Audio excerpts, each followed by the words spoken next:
দেখো, আইনের লোক নিয়ে আমরা আর কোনো প্র্যাঙ্ক ভিডিও করবো না, নইলে আমাদের পরে সমস্যা হতে পারে। এটা তুমি ঠিক বলেছো।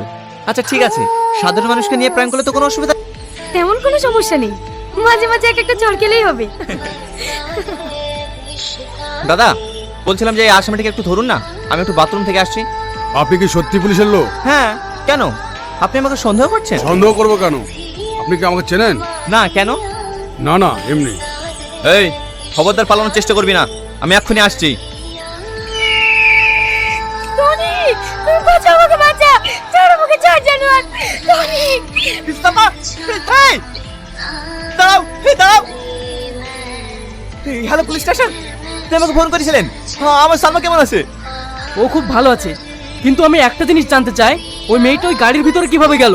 আমারই দোষ স্যার, আসলে আমরা প্র্যাঙ্ক ভিডিও করি তো, তাই ওকে ওর কাছে রেখে একটা শট নিচ্ছিলাম, আমরা বুঝতে পারিনি যে এরকম হয়ে যাবে।